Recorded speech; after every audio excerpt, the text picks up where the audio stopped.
नमस्कार विद्यार्थी मित्रांनो, गुरु क्लासेसच्या या YouTube चॅनलवर तुमचं स्वागत करतो। आज आपण पाहणार आहोत स्वाध्याय 16.2 त्याचा पहिला प्रश्न पाहूया। 7.25 ही संख्या दर्शवणारा अपूर्णांक पुढीलपैकी कोणता आहे? आता 7.25 हे आहे 7.25 7 पूर्ण आणि पावभाग। मग या ठिकाणी सर असं तर दिसत नाहीये, मग हे अंशाधिक अपूर्णांक आहेत। अंशाधिक अपूर्णांकाचे पूर्णांकयुक्त अपूर्णांकात रूपांतर करता येतं। आपल्याला खालच्या संख्येने वरच्या संख्येला भाग द्यायचे आणि हे उत्तर शोधायचं आहे। पहिलं पाहूया या ठिकाणी 27/4 4 1 4 आणि 4 6 24। आता या ठिकाणी 27 मधून जर 24 मायनस केले तर 3 उरतात। पूर्ण संख्या लिहितो, इथं बाकी जे असते ती असते अंशाच्या ठिकाणी आणि छेदाच्या 4 जशास तसा। हे पहिल्याचं उत्तर 7.25 नाही, म्हणून पर्याय क्रमांक 1 येणार नाही। दुसरं पाहूया 30/4 4 1 4 आणि 4 7 28। जर 30 मधून 28 मायनस केले तर 2 उरतात। उरलेली बाकी वरती, पूर्ण संख्या इथं आणि 4 खाली जसास तसा। हे आहेत 7.5। तर कसे? तर 2 1 2 2 2 4 हा अर्धा भाग, हे आहे 7.5 आणि आपल्याला 7.25 विचारले, म्हणून दुसराही पर्याय येणार नाही। तिसरा पर्याय पाहूया 29/4 4 1 4 4 7 28। 29 मधून जर 28 गेले तर 1 उरतो। हा 1 दिला वरती अंशाला, हा हा 7 पूर्ण आणि हा 4 जसास तसा। ही संख्या झाली 7.25, म्हणून पर्याय क्रमांक 3 त्याचं योग्य उत्तर। पुढचा प्रश्न पाहूया।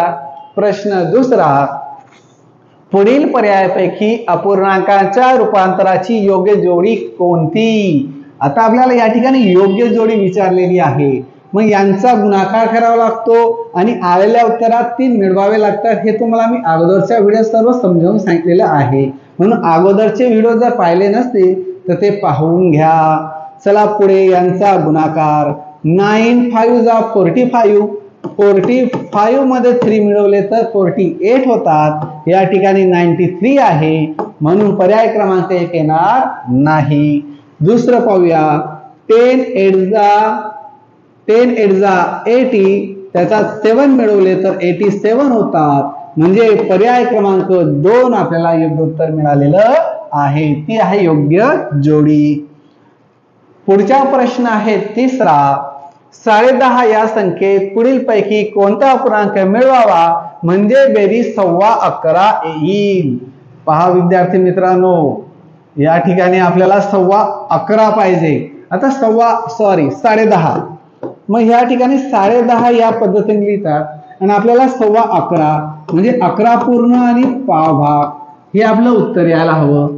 मग ह्या ठिकाणी 10.5 मध्ये जर अर्धा, मग हे आहे हाफ आणि हा हाफ मिळवला तर 1 पूर्ण होतो, हे तुम्हाला माहित आहे। मग याच्यात 1 जर मिळवला म्हणजे पूर्ण संख्या मिळवली, 10 आणि 1 11 होतात, म्हणून पर्याय क्रमांक 1 येणार नाही। दुसरं पाहूया पर्याय क्रमांक 2, हा पावभाग आहे। जर याच्यात पावभाग मिळवला तर ते होतील 11.25। मग या ठिकाणी आपल्याला 11.25 नको 11.25 पाहिजे, म्हणून पर्याय क्रमांक 2 येणार नाही। 3/4, मग या ठिकाणी 3 भाग आणि हा अर्धा भाग, अर्धा आणि इथून जर अर्धा घेतला तर 1 भाग पूर्ण होतो। 1 भाग पूर्ण मिळवला याच्यात तर ते होतात 11 आणि उरलेला पाव भाग म्हणजे 11.25 या पद्धतीने, म्हणून पर्याय क्रमांक 3 त्याचं योग्य उत्तर। हा प्रश्न पुन्हा समजून घ्यायचा वाटल्यास तर, नाही कळला असेल तर, कारण पाव भाग तुम्हाला मिळवता यायला पाहिजे आणि मायनसही करता यायला हवे। पुढचा प्रश्न आहे चौथा, हे विधान सत्य होण्यासाठी बॉक्सच्या जागी कोणता अंक असावा? आता या ठिकाणी काय दिलेलं आहे की यांचं जे उत्तर येईल तेच उत्तर यांचं यायला हवं। मग या ठिकाणी आपण यांचा सुरुवातीला गुणाकार करूया। 12 7 सॉरी 12 6 72 होतात. आता बॉक्स मध्ये म्हणजे मिळवायची आहे ते पाहू नंतर आपण इथं खाली जसाच तसा 13 6 78 होतात आणि 1 मिळवले तर 79/6. मग या ठिकाणी 79 इक्वलचं चिन्ह आहे म्हणजे इथं 79 तर इथंही 79 याला हवा. मग जर त्याचा 7 मिळवला तर 2 आणि 7 9 होतात. हा 7 जसा असताच त्यावेळेसच आपलं इक्वल उत्तर होईल. म्हणजे या ठिकाणी पर्याय क्रमांक 1 आपल्याला योग्य उत्तर मिळालेलं आहे. पुढचा प्रश्न 6. पुढील पर्यायापैकी अपूर्णांकांच्या रूपांतराची कोणती जोडी योग्य नाही? मागच्या प्रश्नात आपल्याला जोडी योग्य विचारली होती, याचा जोडी योग्य नाही विचारलेली आहे. मी ह्याच ठिकाणी सोडवतो. पहा, यांचा आपण गुणाकार करतो. 4 2 8 8 मध्ये 3 मिळवले तर 11 होतात.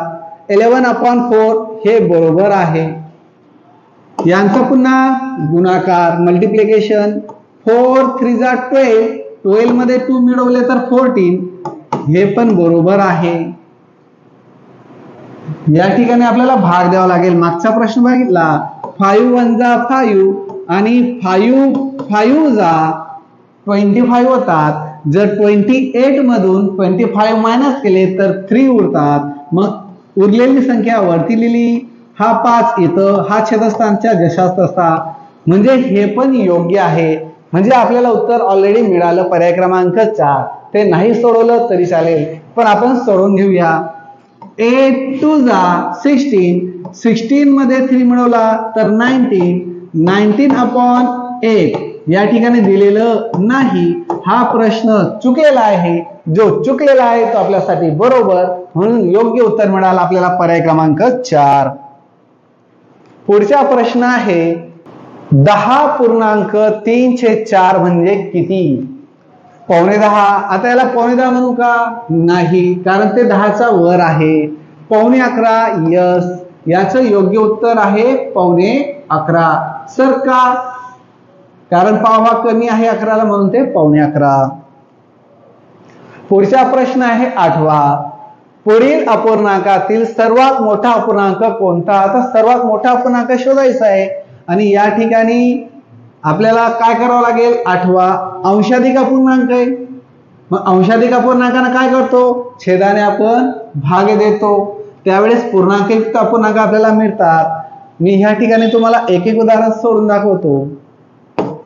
19/6 19/6 6 1 6 आणि 6 3 18 उरला 1. बाकी वर लिहितो. हा 3 इथं, हा 6 जसा तसा. हे मिळालं आपल्याला पहिल्याचं उत्तर. दुसरं पाहूया 21/4 म्हणजे 21/4 4 1 4 4 5 20. जर 21 मधून 20 मायनस केले तर 1 उरतात. 1 वरती लिहायचा, हा 5 इथं आणि हा 4 जसा तसा. तिसरं पाहूया आपण. आता खालच्या संख्येने भाग द्यायचा आहे. 5 1 5 2 10. 12 मधून जर 10 मायनस केले तर 2 उरतात. बाकी वरती हा पूर्ण आणि हा 5 जसा तसा. आता उरलाय आपल्याला पर्याय क्रमांक 4 सोडवायचा. 21/5 5 1 5 5 4 20. 21 मधून जर 20 मायनस केले तर 1 उरतात. बाकी वरती लिहितो. हा पूर्ण आहे आणि हा 5 जसा तसा. मग या ठिकाणी 3 इथं 4 इथं 5 इथं 2 सर्वांमध्ये आपल्याला या ठिकाणी हे अंक मोठे दिसत आहेत. मग काय?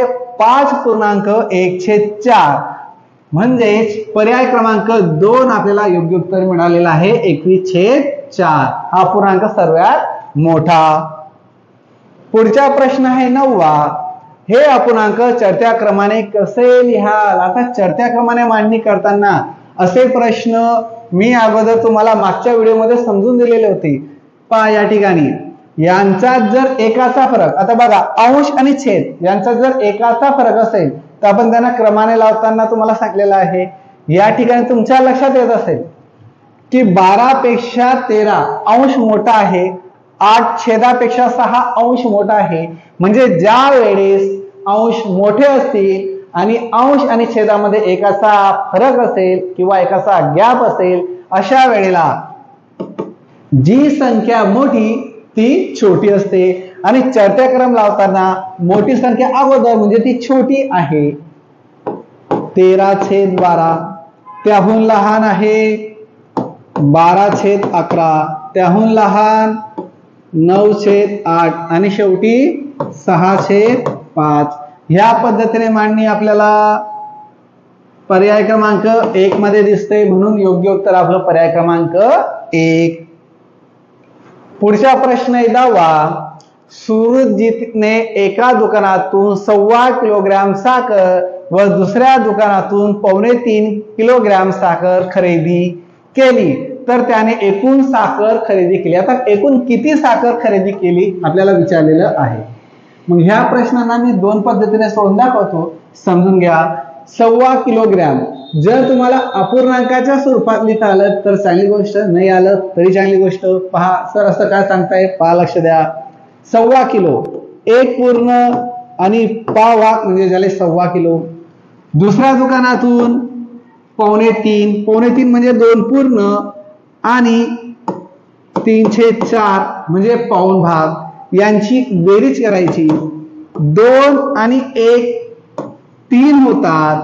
पाव भाग मध्ये 3 भाग मिळवले तर 4 भाग होतात आणि 4 भाग झाले म्हणजे 1 भाग पूर्ण होतो. मग तो जर त्याच्यात मिळवला तर यांची बेरीज होते 4, म्हणजे उत्तर आला 4 किलोग्रॅम. आणखी दुसऱ्या पद्धतीने समजावून देतो. या ठिकाणी 1.25 किलो साखर. आता 1.25 किलो साखर कशी लिहितात, या पद्धतीने 1 किलो पूर्ण आणि हा पाव भाग, नंतर 2.25 2.750 हे आहेत 2.25 किलो साखर, यांची बेरीज करायची. 0 5 5 10चा 0 1 कॅरी, 7 and 2 9 आणि 1 10 10चा 0 1 कॅरी, पॉइंटच्या खाली पॉइंट, 3 आणि 1 4, 4000 ग्रॅम म्हणजे 4 किलोग्रॅम होतात. म्हणजे पर्याय क्रमांक 4 उत्तर आपलं योग्य मिळालेलं आहे. पुढचा प्रश्न आहे 11वा. या ठिकाणी बरोबर किती विचारलेले आहे आणि 2021 ला आलेला प्रश्न आहे. मग 5.3/7 5. मी डायरेक्टली यांची मांडणी करतो, लक्षात ठेवा. यांचा गुणाकार होतो 5 गुणिले 7 अधिक 3 आणि छेदस्थानी 7 जसास तसा अधिक जशास तसे. 6 गुणिले 7 अधिक 4 6 गुणिले 7 अधिक 4 भागिले 7. मग आता या ठिकाणी 5 7 जा 35 प्लस 3 38 होतात. मग आता ह्या ठिकाणी उत्तर मिळालं आपल्याला 38 प्लस 6 7 जा 42 6 7 जा 42 आणि त्याच्यात मिळवले 4 तर 46 होतात. आणि या ठिकाणी 7 कॉमन जशास तसा. यांची बेरीज करूया. 6 मध्ये 8 मिळवले तर 14 होतात. 14चा 4 1 कॅरी, 4 आणि 1 5 5 मध्ये 3 मिळवले 8, हा 7 जसास तसा. या ठिकाणी उत्तर नाही आहे तर आपण याला भाग देऊया. 7 म्हणजे 7 7 म्हणजे 7, 8 - 7 केले तर 1 उरतो, तो या ठिकाणी दिला. इतर संख्या तयार झाली 14. 7 2 जा 14, उत्तर मिळालं 12. पर्याय क्रमांक त्याचं योग्य उत्तर 3. पुढचा प्रश्न पाहूया 12वा. यांच्या बेरजेत कोणता अपूर्णांक मिळवावा म्हणजे एकूण बेरीज 1 येईल. आता पहा आपण पर्याय पद्धतीचा वापर करूया. 11/17 अधिक 3/51 अधिक पर्याय 1 घेऊ. मग आता या ठिकाणी पहा विद्यार्थी मित्रांनो, बघितल्या क्षणी काही गोष्टी तुम्हाला कळायला हव्यात. इथं 51 म्हणजे 51 आहे. जर 17 ला 3 ने मल्टिप्लाय केलं तर 17 3 जा 51 होतात. मग ह्या ठिकाणी छेद आपल्याला सारखे करावे लागतील का?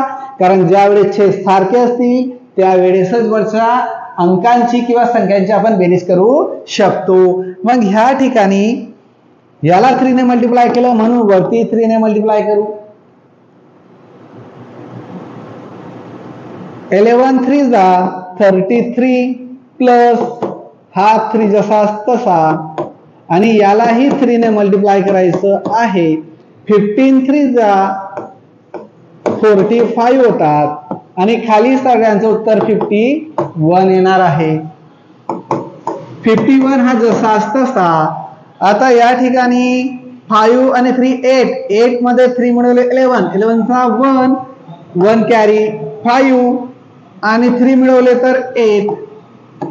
या ठिकाणी हे उत्तर येत नाही. मग आता आपण पर्याय क्रमांक 2 पाहूया. पर्याय क्रमांक 11/17 अधिक 3/51 अधिक पर्याय क्रमांक 15/51. या ठिकाणी ऑलरेडी 51 आहे. याला जर मी 3 ने मल्टिप्लाय केलं तर वरती 3 ने मल्टिप्लाय करावं लागेल कारण 17 3 जा 51 म्हणून 11 3 जा 33 प्लस हा 3 जसा तसा प्लस 15 आणि हा 51 खालचा छेद जशाच तसा एकच वेळेस घ्यावा लागतो. छेदस्थानच्या अंकांची बेरीज होत नाही.